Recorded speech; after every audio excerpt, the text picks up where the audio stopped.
नमस्कार। तो बढ़ता है कहानी में आगे, चल के अगले भाग के साथ। समय अपनी रफ्तार से चल रहा था।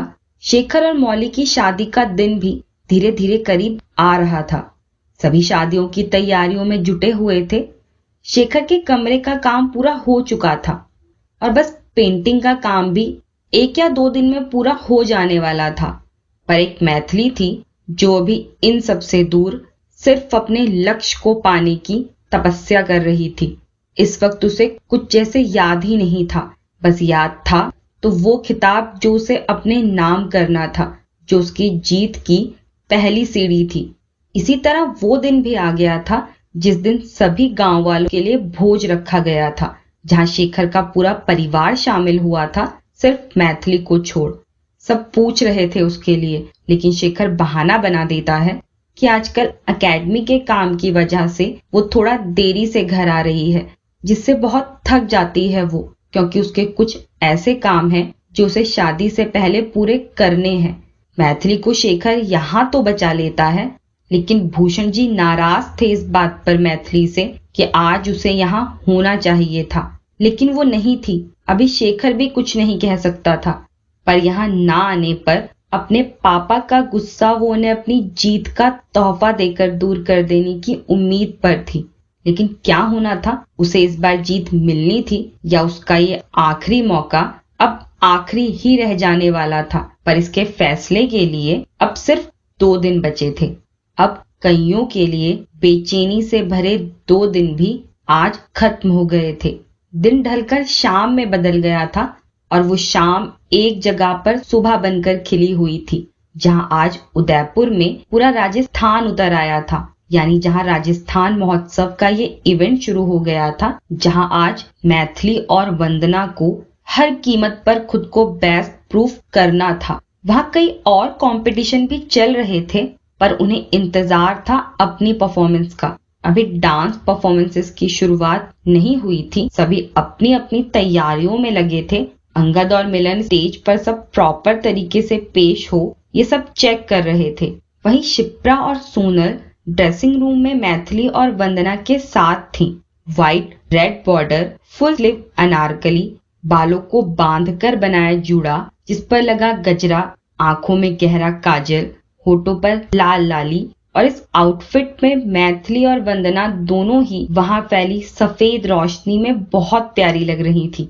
शिप्रा और सोनल उनके हाथों में आलता लगा रही थी, पर शिप्रा महसूस कर रही थी कि मैथिली के हाथ कांप रहे थे। जिस पर अब शिप्रा मैथिली से कहती है, मैथिली तू कांप क्यों रही है? तेरी तबीयत तो ठीक है ना? पर शिप्रा के कहने पर वंदना और सोनल भी उनकी ओर देखने लगती हैं। तो मैथिली उन सभी को देखते हुए कहती है, बहुत डर लग रहा है। परफॉर्मेंस को लेकर तो मैं कॉन्फिडेंट हूँ, लेकिन उसके बाद रिजल्ट को सोच दिल बैठा जा रहा है। सच में आज बहुत डर लग रहा है। पता नहीं भाई भी कहाँ रह गए। कह रहे थे समय पर पहुंच जाऊंगा, पर अभी तक नहीं आए। तो वंदना अपनी जगह से उठ मैथिली के पास आकर कहती है, देखिए नाटक मत कर, मैं वैसे ही बहुत नर्वस हूँ, तो पहले परफॉर्मेंस अच्छी होने दे, रिजल्ट का उसके बाद देखा जाएगा। तो प्लीज ये नेगेटिव बातें मत कर। कि तभी उनके ड्रेसिंग रूम के दरवाजे पर नॉक होता है। तो सोनल दरवाजा खोलती है, जहां अब बाहर शेखर खड़ा था। सोनल शेखर को अंदर आने का कह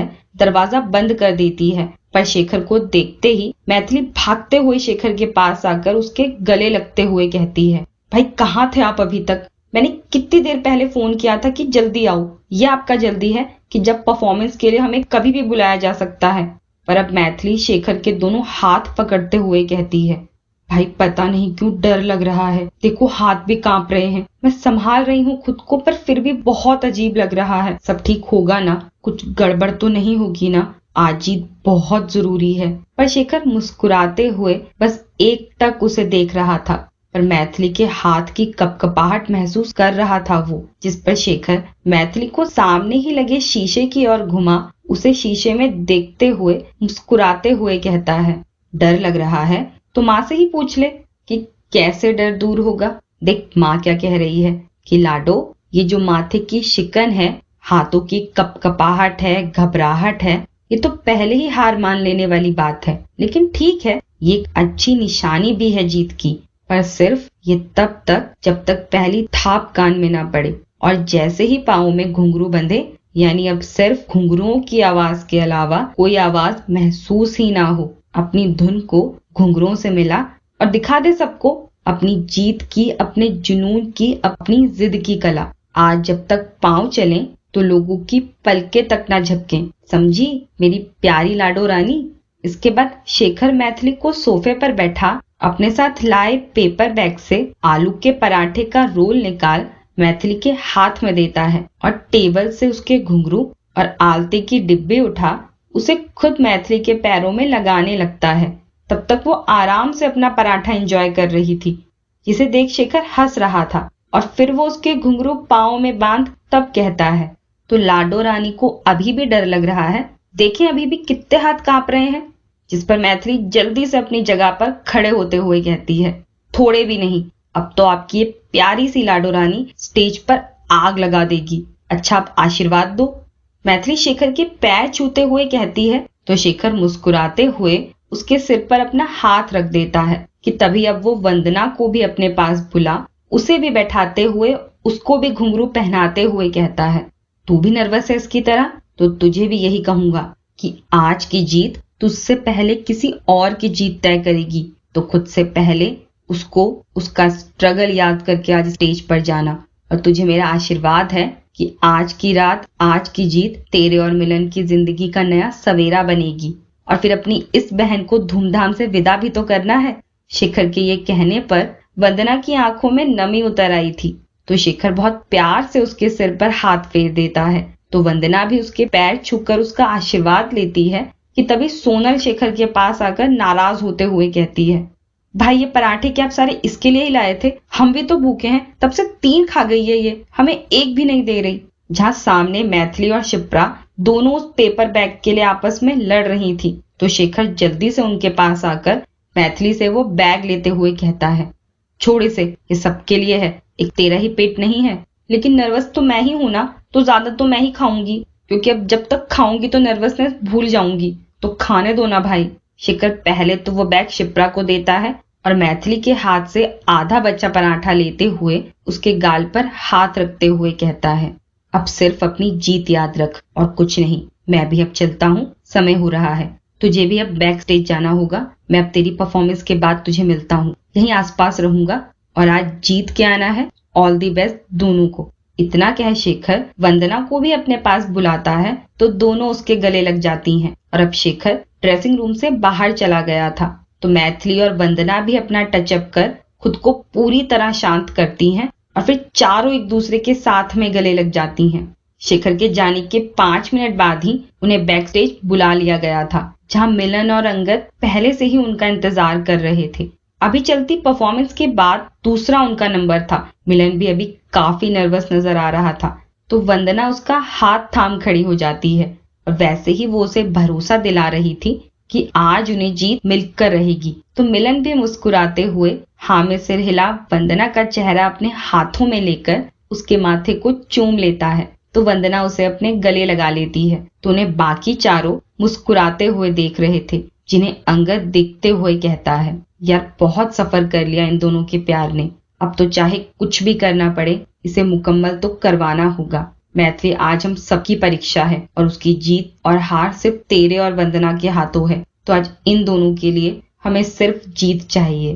जिस पर अब अंगद, शिप्रा और सोनल तीनों मैथिली को गले लगा लेते हैं। तो मैथिली इस वक्त सिर्फ अपनी फिंगर क्रॉस किए खड़ी थी कि तभी अब मिलन के साथ आगे की ओर खड़ी वंदना की नजर सामने जजेस में बैठी अनुष्का और स्पेशल गेस्ट में अधिराज और त्रिशा पर जाती है, जिस पर वो मैथिली की ओर देख जल्दी से उसे आगे आने के लिए कहती है और उसे सामने की ओर देखने के लिए कहती है। तो सामने अधिराज, त्रिशा और अनुष्का को भी बैठा देख मैथिली हैरानी से उन्हें देख रही थी कि तभी अब वंदना धीरे से मुस्कुराते हुए मैथिली के कान में कहती है, आज तो महादेव ने क्या खेल रचाया है कि आज राधा नाचेगी और वो भी अपने सामने बैठे कृष्ण के लिए। तो दिल संभाल पाएगी ना राधा? तो मैथिली उसे गुस्से से घूरती है और फिर रोनी सी शक्ल बना ऊपर की ओर देखते हुए कहती है, ये गलत है महादेव, इतनी भी कोई परीक्षा लेता है क्या? एक तो मैं वैसे ही नर्वस हूँ और सामने भी आपने अधिराज को बिठा दिया, जिन्हें देखकर पता नहीं क्यों पेट में कुछ कुछ हो रहा है। मुझे नहीं पता, जब बिगाड़ा आपने है तो सब आपको ही ठीक करना होगा और आज की जीत में मेरा साथ भी देना है।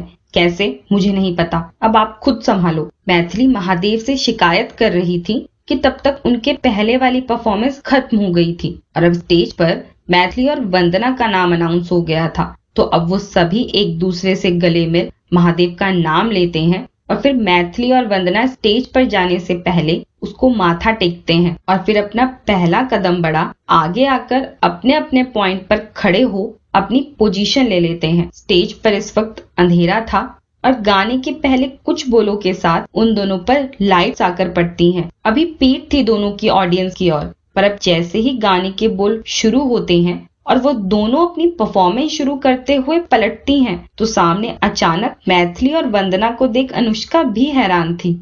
मैथिली और वंदना ने स्टेज पर पहुंचते ही अपने परफॉर्मेंस के साथ ही एक जादू चलाना शुरू कर दिया था, जो जादू था प्रेम का, राधा और कृष्ण के प्रेम का, उनके अलबेलेपन, उनकी नटखट अदाओं, गोपियों के साथ चलती रास लीला का। वहाँ हर और सिर्फ एक ही रंग था जो प्रेम का था, जो मैथिली और वंदना वहाँ चारों ओर फैला रहे थे और सबकी नजरें सिर्फ उन दो चेहरों पर रुकी हुई थी। उनकी नजाकत, उनकी अदाएं, उनके पैरों की थाप जिसने हर किसी की नजरों को उन पर रोक दिया था और वो पूरी तरह गुम थी अपने प्रेम में। पर उसके बाद वंदना बैक स्टेज लौट गई थी और अब सिर्फ मैथिली थी स्टेज पर और उसे आज अपना जादू चलाना था क्योंकि उसे जीत चाहिए थी और आज उसे वो किसी भी कीमत पर चाहिए थी। और अब मैथिली ने शुरू किया था वहां अपना जादू चलाना। आज मैथिली ने अपने पैरों को थमने नहीं दिया था और आखिर में जो उसने रास रचाई और उससे जो जादू चलाया वो अभी भी वहां बजती तालियों की शोर से जाना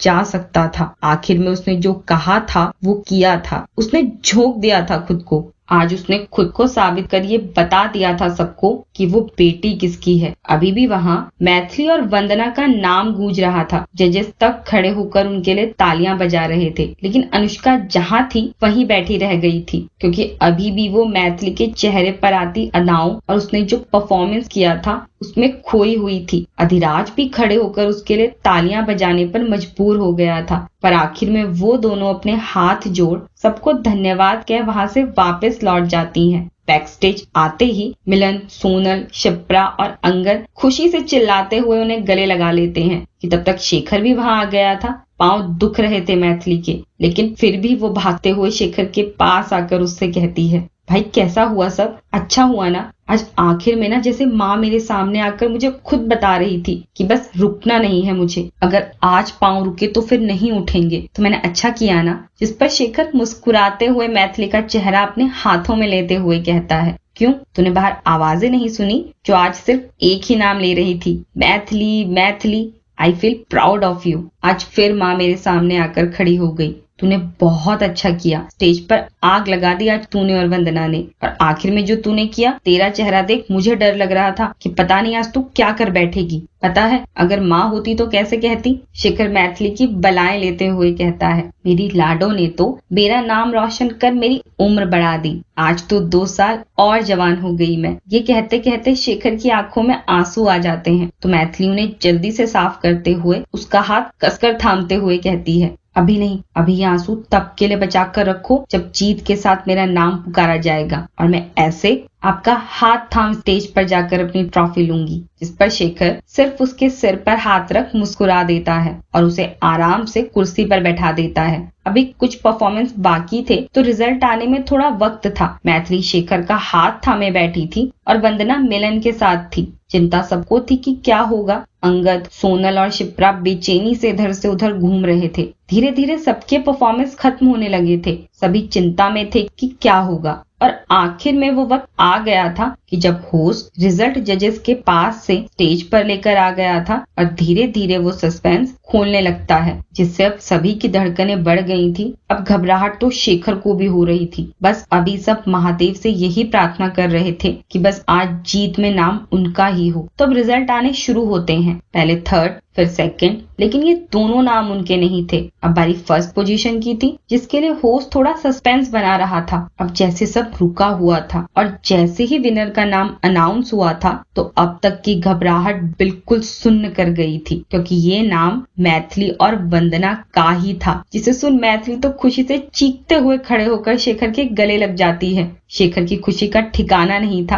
वहीं मिलन बिल्कुल शांत बैठा था, जिसके सब गले लगे हुए थे, तो मैथिली भी उसके पास आकर उसके गले लग जाती है और वो सभी अब स्टेज पर जाने के लिए आगे बढ़ने लगते हैं। पर मैथिली जल्दी से शेखर के पास आकर उसका हाथ पकड़ उसे अपने साथ स्टेज की ओर ले आई थी। शेखर रोक रहा था उसे, पर तब तक वो उसे स्टेज पर ले आई थी, जहाँ मैथिली और वंदना की तारीफों से आज पूरा ऑडिटोरियम गूंज रहा था। सभी खड़े होकर उनके लिए तालियां बजा रहे थे और आखिर में उन्हें ट्रॉफी और 25 लाख का चेक मिलता है, जो उन्हें अधिराज के हाथों मिला था। लेकिन अभी तो बस जीतने की खुशी थी, जहां होस्ट ये भी बताता है कि वही दोनों वो कंटेस्टेंट है जिनको सभी जजेस से पूरे मार्क्स मिले हैं। कि तभी होस्ट मैथिली को माइक देकर उसे बोलने के लिए कहता है, तो मैथिली उसे शेखर के हाथ में पकड़ा देती है और आज उसे बोलने के लिए कहती है। तो सभी उसे फोर्स करने लगते हैं कि वो कुछ कहे, पर शेखर क्या कहे उसे खुद समझ नहीं आ रहा था, लेकिन कहना तो था। तो वो माइक को अपने आगे करते हुए कहता है, क्या कहूँ,